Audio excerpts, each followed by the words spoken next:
buka ini semua. Ternyata mobil juga dicoret atau dipiloks warna merah.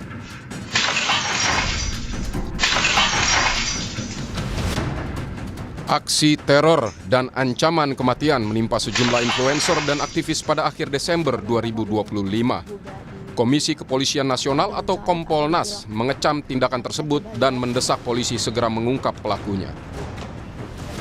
Serangkaian teror diterima sejumlah konten kreator dan aktivis pada akhir tahun 2025. Salah satunya dialami Raymond Doni Adam atau DJ Doni. Korban menerima teror 2 kali pada 29 dan 31 Desember 2025. Bentuk teror bermacam-macam, mulai dari paket berisi bangkai ayam dengan ancaman tertulis hingga aksi pelemparan bom molotov ke rumahnya. DJ Doni menyebut aksi ini sudah melampaui batas teror karena mengandung ancaman pembunuhan. Ia pun langsung melaporkan kejadian tersebut ke polisi. Buka di dalamnya itu jadi ada kertas 3 lembar ancaman. Ancamannya jika kamu masih bersuara di media sosial, nasib kamu akan seperti ayam ini. Kalau bisa dibilang nih, ya ancaman pembunuhan sebenarnya bukan teror lagi. Tanggal 31 dini hari pukul 3:12, ada 2 orang berjalan dari arah taman sana. Berjalan pelan-pelan, satu menggunakan jas hujan warna hijau, satu lagi cuma pakai jaket hitam. Sampai ke depan rumah saya, terus dia mundur lagi, terus dia melempar bom molotov. Nah, bom molotov itu setelah dijalakan, langsung dilempar. Untungnya bom molotov itu di sumbunya mati. Lempar mengenai ini. Kenanya kemana itu? Boleh dijelaskan dulu posisi persisnya ada di mana? Ke tembok sini. Oke. Di tembok sini, terus kacanya pecah. Kena mobil kacanya. Ini masih ada nih. Ini masih ada butirannya nih, butiran kacanya nih, pecahan kacanya. Terus sumbunya ke bawah. Dengan ditemukannya pelaku ini, semua jadi clear. Jadi masyarakat bisa percaya penuh kepada penegakan hukum di Indonesia. Komisioner Kompolnas menyesalkan aksi teror tersebut. Menurut Kompolnas, teror dan ancaman kekerasan merupakan tindakan yang bertentangan dengan prinsip demokrasi dan kebebasan berpendapat. Kompolnas mendesak polisi bertindak cepat dan serius mengungkap kasus ini. Ya, apapun motivasi, apapun bentuk dan tujuan dari teror tersebut, itu merugikan kita semua. Apa yang mereka lakukan itu bagian dari hak yang dilindungi oleh konstitusi kita, dilindungi oleh undang-undang kita, dilindungi oleh prinsip-prinsip hak asasi manusia. Oleh karenanya penting ya kepolisian untuk mengungkap siapa pelaku di balik aksi teror ini dan siapa di balik dalang ini. Tak hanya DJ Doni, influencer Sherly Anavita juga mengaku mengalami teror. Melalui media sosial, Sherly menyebut menerima kiriman telur busuk dan kendaraannya menjadi sasaran vandalisme. Teror serupa juga menimpa manajer kampanye iklim dan energi Greenpeace Indonesia, Iqbal Damanik. Sejumlah korban menyebut mereka kerap menyampaikan kritik terkait penanganan bencana di Sumatera. Mereka mendesak aparat segera menangkap pelaku dan mengungkap motif di balik aksi teror tersebut. Tim Liputan, Kompas TV.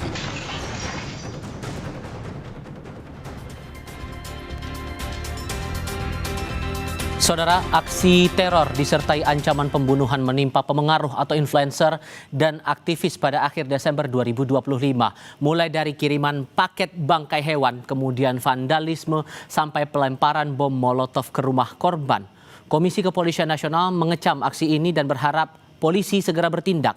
Namun masih menjadi pertanyaan publik seberapa serius penanganan kasus teror ini dan apa motif sesungguhnya di balik serangan terhadap mereka yang kritis berpendapat. Kami diskusikan bersama dengan para narasumber, sudah bergabung lewat sambungan dalam jaringan Arianto Sutadi selaku pengamat kepolisian dan Hairil Halim selaku manajer media dari Amnesty International Indonesia. Selamat malam semuanya, apa kabar?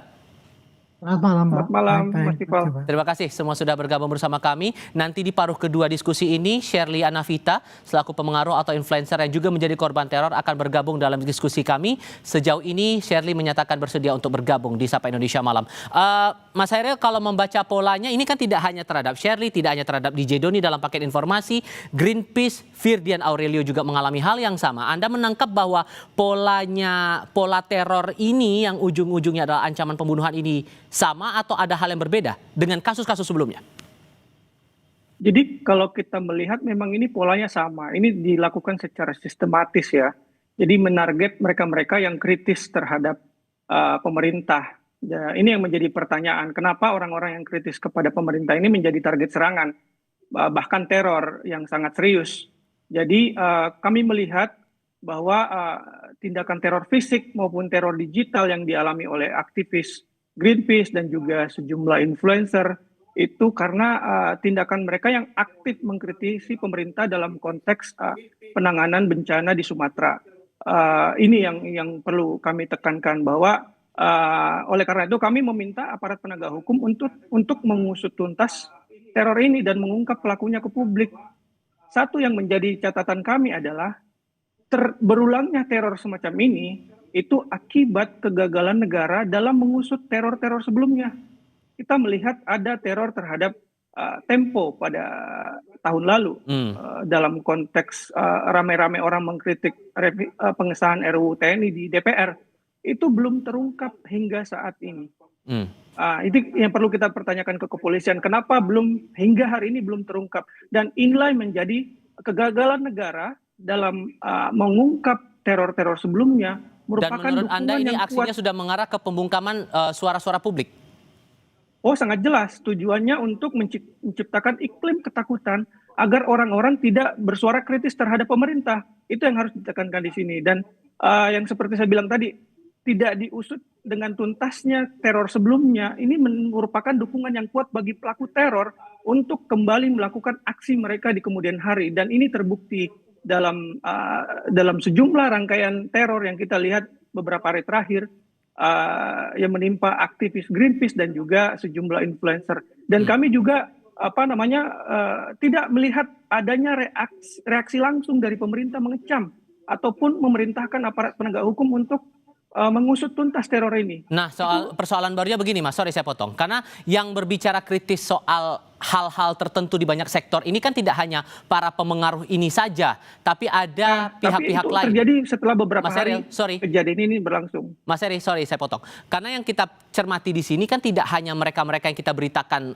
terkena teror, tapi banyak sekali yang menyuarakan kritik-kritiknya terkait dengan beberapa hal, berbagai sektor, berbagai isu. Tapi kemudian kenapa orang-orang ini saja yang kemudian disasar? Anda melihatnya memang target yang spesifik, dan apa sih menariknya orang-orang ini menurut Anda? Mungkin dalam konteks influencer, mereka memiliki banyak pengikut di sosial media dan suaranya didengar oleh publik. Jadi mereka menjadi target serangan. Dalam konteks aktivis juga itu karena akhir-akhir ini ada kejenuhan publik untuk mendengarkan informasi-informasi versi pemerintah. Jadi mereka mencoba alternatif informasi dari aktivis, dari influencer untuk sebagai informasi pembanding dari narasi-narasi resmi pemerintah. Inilah yang menyebabkan kenapa mereka menjadi serangan serangan teror. Oke. Pak Ari, kalau mencermati pernyataan terakhir dari Kabid Humas Polda Metro Jaya kepada wartawan, ini disebutkan bahwa masih akan mendalami lagi pola dan caranya. Dan sejauh ini yang baru melapor hanya DJ Doni yang mendapat ancaman bangkai hewan sampai juga dilempari bom molotov. Kalau Anda merasa bahwa kasus ini sesulit itukah untuk diungkap, teror dan sampai ancaman pembunuhan ini, Pak Ari? Ya, ini kalau ancaman teror model-model kayak gini ini ya, dari pengalaman saya itu memang sangat sulit untuk mendeteksinya ya. Dalam hal apa yang paling sulit ya, Pak? Ya, karena ini teror itu tidak kejahatan murni kan. Karena apa? Ini ada unsur-unsurnya menyerang pada orang yang menyerang pemerintah. Sehingga otomatis itu ya nanti itu pasti ada yang menggerakkan kan gitu tujuannya ya. Dia itu bukan hanya pelaku, tetapi ada yang menggerakkan. Nah, ini jadi tantangan berat bagi polisi dalam mengungkap hal-hal yang seperti ini memang. Dan kemudian sekarang saya sudah tanyakan ke Polda Metro juga, saya tanya masih dalam penyelidikan. Artinya polisi belum mendapatkan data-data awal untuk mendeteksi kurang lebih siapa pelakunya gitu. Jadi inilah sulitan ya penyidik itu, karena kalau untuk menyidik itu kan minimal harus mendapatkan alat bukti ya, alat bukti ataupun fakta-fakta yang bisa mengarah kepada apa yang terjadi dan kemudian siapa pelakunya, Nah, barulah itu nanti bisa ditangkap pelakunya gitu. Tapi kalau membaca Nah, di sini- polanya sampai menyasar ke influencer seperti ini, Pak Ari, menurut Anda polanya terbaca bahwa aksi ini dilakukan oleh dalang yang sama atau enggak, Pak? Nah, kalau saya lihat sasarannya ini ya, teroris itu selalu mencari sasaran yang mudah didapat, tetapi efeknya besar untuk menimbulkan ketakutan itu. Nah, itu sudah gitu dipilih. Jadi ini mesti influencernya mesti dipilih yang memang pengaruhnya gede gitu ya, sehingga menimbulkan kengeriannya tuh besar juga gitu. Itu model daripada ataupun ciri-ciri daripada perbuatan teror itu. Gitu. Dan ini juga kita juga tidak boleh gegabah ya, karena belum tentu juga ini ya. Memang itu ada kayak gitu model kayak gitu.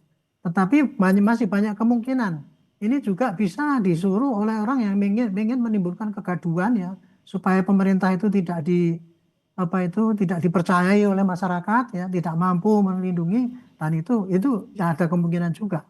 Nah, disinilah polisi ditantang, jadi harus all out force ini.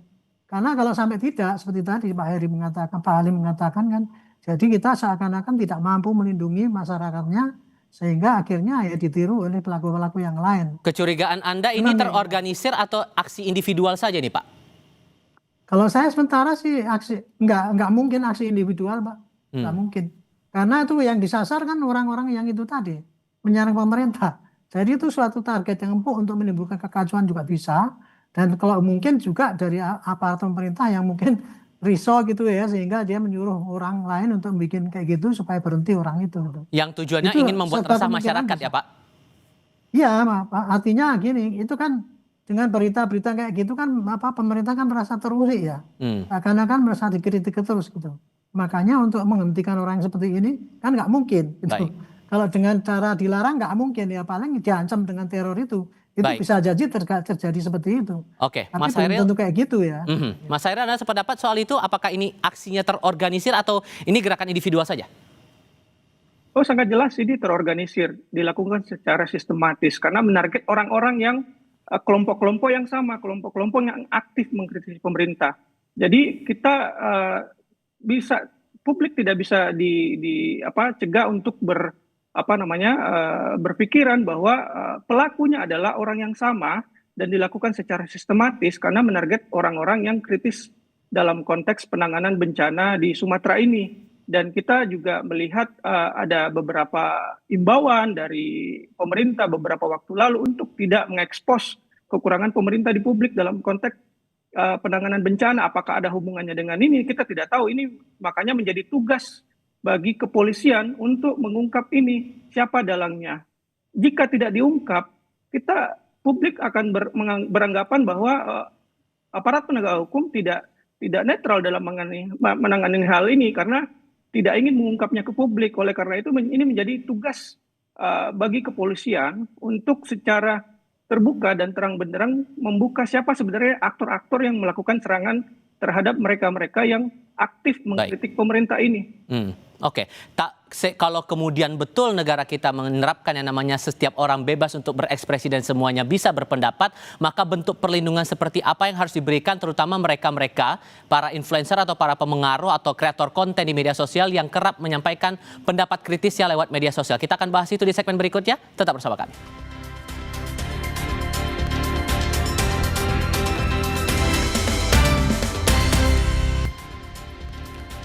Selain ada Pak Arianto Sutadi dan juga Mas Hairil Halim dari Amnesty International Indonesia, saat ini Shirley Anavita, pemengaruh atau kreator konten yang juga menjadi korban teror saat ini juga ikut bergabung lewat sambungan dalam jaringan. Assalamualaikum Mbak Shirley, apa kabar?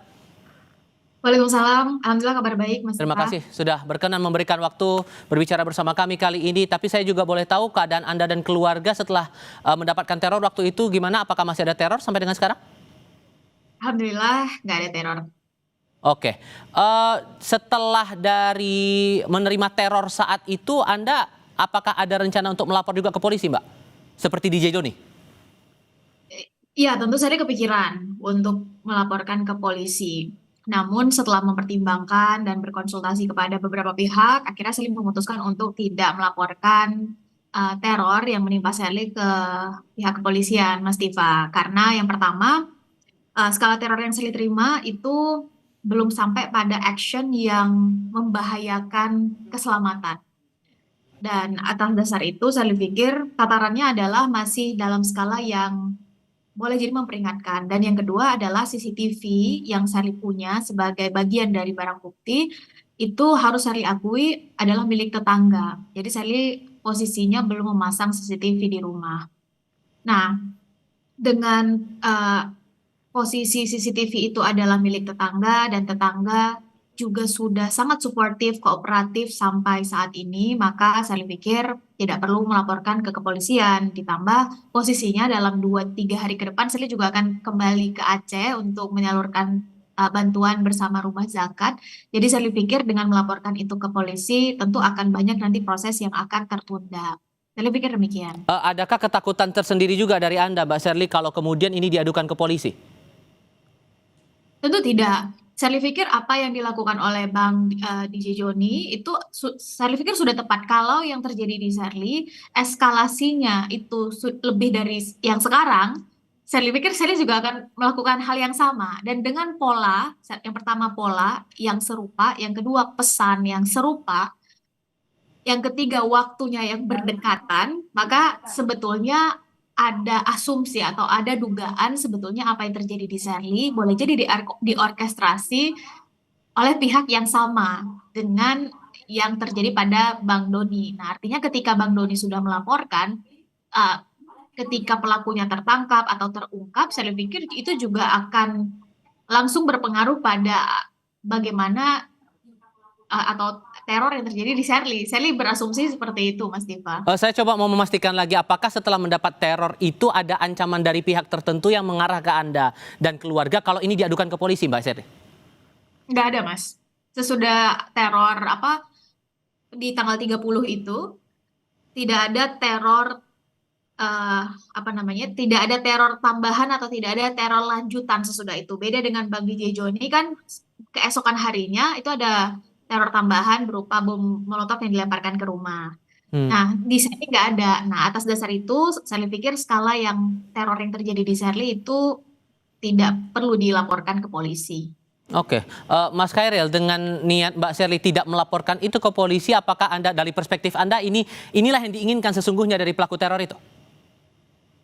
Jadi sebenarnya tanpa menunggu laporan dari korban, itu aparat penegak hukum harus secara proaktif untuk mengusut semua rangkaian teror ini. Jadi tidak harus menunggu dari Mbak Sherly untuk melakukan pelaporan ataupun aktivis Greenpeace dan DJ Doni untuk membuat laporan, karena kasusnya ini sudah menjadi perhatian publik. Jadi disinilah tugas aparat penegak hukum untuk secara proaktif mengusut. Itu yang pertama. Karena pertama, negara telah gagal memberikan perlindungan kepada warga negaranya. Nah, itu ujian pertamanya. Ujian keduanya adalah apakah negara mau gagal lagi untuk mengungkap pelakunya ke publik. Jangan sampai negara gagal 2 kali memberikan perlindungan kepada warga negara. Jadi ada atau tidaknya laporan dari korban, aparat penegak hukum harus secara proaktif untuk mengusut secara tuntas rangkaian serangan teror ini. Bisakah kemudian itu dilakukan Pak Ari tanpa harus nunggu aduan dulu, polisi bisa proaktif? Ya, memang seharusnya begitu. Ya, jadi tadi kalau Mbak Sherly nggak mau melapor, itu saya juga maklum karena kepentingannya begitulah. Ya, kebiasaan disitulah kesulitan daripada polisi ya. Karena semakin sedikit kesaksian yang masuk itu, semakin sulit kita untuk mengungkap siapa pelakunya. Jadi seharusnya ini ya, mumpung Mbak Sherly masih di sini ini ya, sebelum berangkat ke Aceh, mestinya penyidik menghubungi Mbak Sherly, nanya apa-apa ini kira-kira yang bisa diinikan. Barangkali juga mungkin kalau lewat handphone bisa dilacak handphonenya berapa di sana. Itu sangat membantu sekali untuk melacak ya. Terutama jejak digital itu ya, kalau ada saja itu sangat mudah sekali untuk melacaknya itu Mbak.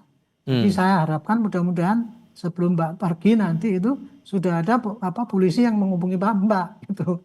Untuk mencari-cari informasi yang ada alat bukti ataupun kesaksian ataupun informasi yang berkaitan dengan itu nanti untuk membantu ini Mbak. Karena tanpa adanya bantuan daripada tambahan saksi-saksi akan sulit bagi penyidik, karena ini kan jejaknya kan tidak kelihatan sekali ya, jejak kejadiannya itu misalkan rekaman CCTV juga tidak ada. Paling pol cuma jejak digital daripada komunikasi Oke. atau kesaksian-kesaksian dari orang yang ada. Tapi bahasanya Pak Ari, sorry saya potong, bahasanya sampai dengan saat ini dari Polda Metro Jaya masih baru menerima dari laporan DJ Doni dan masih menunggu pihak lain untuk melapor.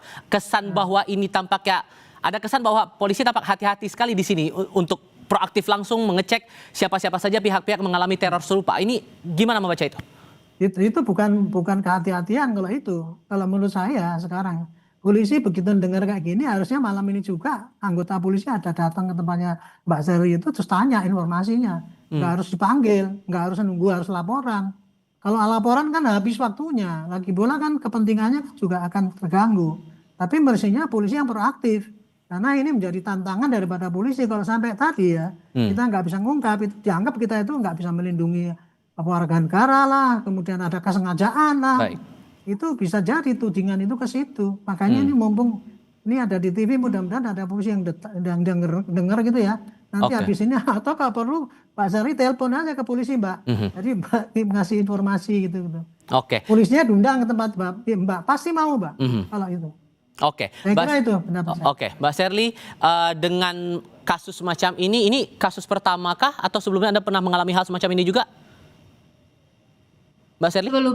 Sebelumnya teror yang serupa, mungkin nggak spesifik seperti sekarang, itu pernah Sherly dapatkan di tahun 2019, Mas.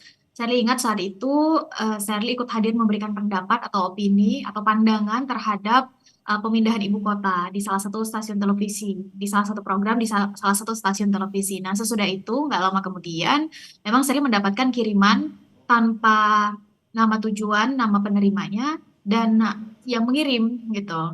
Hanya saja karena memang mencurigakan, jadi ya Sherly nggak mencoba untuk membuka. Akhirnya itu Sherly berikan kepada Satpam dan ya udah akhirnya itu ditindaklanjuti oleh Satpam. Dan kalau kiriman yang kedua adalah kalau DM, kalau WhatsApp atau nomor-nomor doxing gitu, itu Sherly pikir itu rutin dalam 5 tahunan belakang itu rutin terjadi. Tapi kalau yang aksi langsung ke rumah itu hal serupa pernah Sherly dapati di tahun 2019 saat memang cukup vokal menyampaikan pendapat atau opini terkait satu kebijakan tertentu di masa presiden tersebut. Oke, dengan membaca pola ini momentum dari teror itu muncul setelah Anda menyampaikan pendapat, Anda beropini, Mbak Sherly, Anda merasa butuh perlindungan tidak? Bentuk perlindungan seperti apa yang diharapkan? Karena ya balik lagi kalau pakai pengantar saya di segmen sebelumnya, kalau betul negara kita punya kebebasan berekspresi untuk setiap orang, punya kebebasan berpendapat, maka bentuk perlindungan apa yang Anda harapkan itu bisa diberikan? Ya tentu dalam hal ini kalau memang Sherly boleh jadi masih awam. Jadi ketika tadi mendapatkan penjelasan bahwa sebetulnya proaktif dari pihak yang berwenang itu bisa dilakukan, maka boleh jadi itu adalah perlindungan yang kita semua harapkan. Dan Sherly pikir konten creator lain yang Sherly yakin sekali ada banyak konten creator yang sebetulnya juga mengalami hal yang sama, tapi akhirnya nggak berani speak up. Nggak berani mengangkat itu karena khawatir konsekuensi logis dari ketika mereka mengangkat itu otomatis akan diketahui oleh banyak pihak gitu, dan kemudian ada yang nanti mengartikan bahwa boleh jadi ini settingan atau ada pihak ketiga yang memancing di air keruh dan lain-lain. Nah, untuk itu tentu proaktif dari pihak yang berwenang tadi sebagaimana Bapak sampaikan itu adalah perlindungan yang paling pertama. Yang kedua adalah kalau di dalam rentang 1 bulan terakhir Sherly harus akui pola nada pesan dan waktu yang berdekatan ini membuat sebetulnya ada asumsi kalau yang dilaporkan oleh Bang Doni ini bisa terungkap, maka itu bagi Sherly adalah sebuah perlindungan bukan hanya bagi Sherly tapi bagi masyarakat lain juga, bahwa ya kita cukup aman ketika menyampaikan bahwa kita butuh untuk ini diusut tuntas gitu. Baik. Sherly pikir itu. Oke, singkat untuk Bapak-Bapak sekalian masing-masing. Pak Ari, menurut Anda perlindungan yang paling ideal apa kalau untuk kasus macam ini? Ya, perlindungan yang paling ideal adalah kepada yang bersangkutan dijamin bahwa dia tidak akan diganggu. Dan yang kedua, dijamin ada komunikasi terus sehingga setiap ada apa perkembangan tuh aparat bisa ikut melindungi. Kalau tidak ada komunikasi kan percuma nanti, jadi bagaimana kita janji mau melindungi kalau orangnya aja nggak tahu, nggak bisa dihubungi gitu. Jadi Baik. Saya terima kasih Mbak Sali tadi menyatakan gitu ya.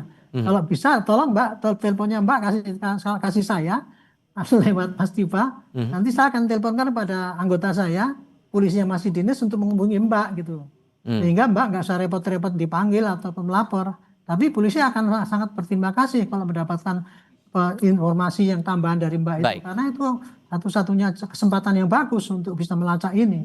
Oke. Daripada nanti cuma dituduh sama orang lain bahwa kita nggak mampu. Kita nggak serius dan sebagainya itu. Saya kira polisi akan senang gitu Mbak. Terima kasih. Oke, Mas Hairil, menurut Anda perlindungan seperti apa yang harusnya bisa didapatkan para aktivis dan pengaruh atau siapapun pihak yang bersuara kritis tentang berbagai hal di publik? Ada dua. Pertama adalah perlindungan keamanan bagi mereka-mereka yang telah mengalami serangan, baik dari aparat penegak hukum maupun dari lembaga-lembaga terkait, misalnya seperti Komnas HAM, LPSK. Itu adanya support dari mereka itu sangat comforting bagi para korban, dan juga memastikan keamanan bagi aktivis dan maupun influencer lainnya agar tetap aman dalam bersuara. Yang kedua adalah jaminan akan penegakan hukum yang tegas terhadap aksi teror ini. Jangan sampai aksi teror ini tidak diusut tuntas seperti teror-teror sebelumnya, dan akhirnya menimbulkan teror-teror baru kepada aktivis maupun konten kreator di masa-masa yang akan datang. Itu menurut saya yang paling penting untuk dilakukan oleh lembaga penegak hukum maupun dalam konteks ini lembaga penegak hukum maupun lembaga-lembaga terkaitnya. Baik, Mas Hairil, Pak Arianto Sutadi, Mbak Shirley, terima kasih banyak sudah meluangkan waktu berbicara bersama kami kali ini. Harapan kita sama-sama bahwa ini jangan sampai terulang kembali. Semua punya hak untuk bersuara.